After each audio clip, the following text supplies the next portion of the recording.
It's a life of hustle and survival. I remember when my ninth grade teacher asked me, Lisa, what do you want to be when you grow up?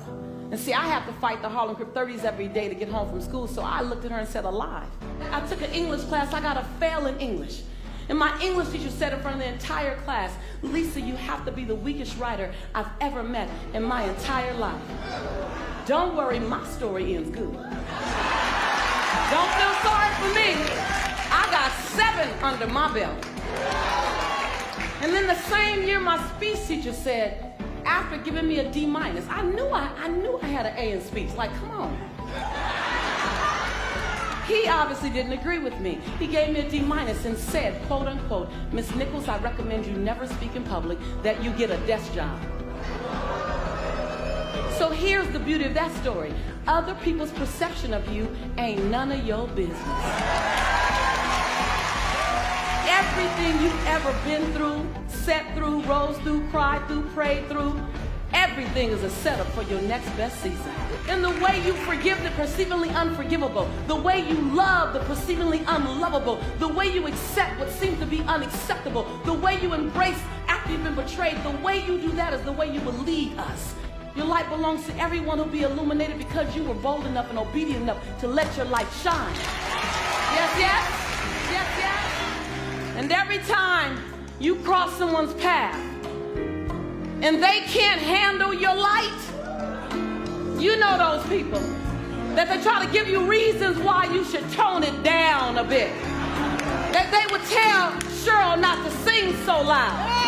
Right, right, right. They would tell me to shut up in class. They tell you you're kind of strange. You know those people. Dream snatchers, vision busters. Don't be mad at them. They can only love you to the capacity in which they're able to love themselves. Don't be mad at them. Don't be mad at them. Pray for them. Love them. Because they're dealing with themselves like we're dealing with us. But I want you to remember that your 70 watts has to be turned way up. Because you got way more to give us. It ain't over yet. Don't put a period when God put a comma. And when you turn it up to 159 watts, you know, you keep turning it up. You stop dimming your light. You say, today is the first day of the rest of my life. You turn it up. You're going to find people that can't handle your light.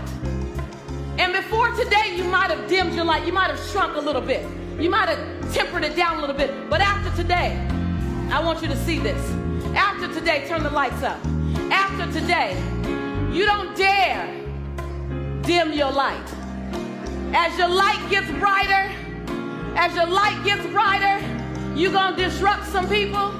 And they're going to tell you your light's too bright, your light's too bright, your light's too bright, your light's too bright. Then you just look at them and say, well, I'm not dimming my light. I'm just going to hand you some shades.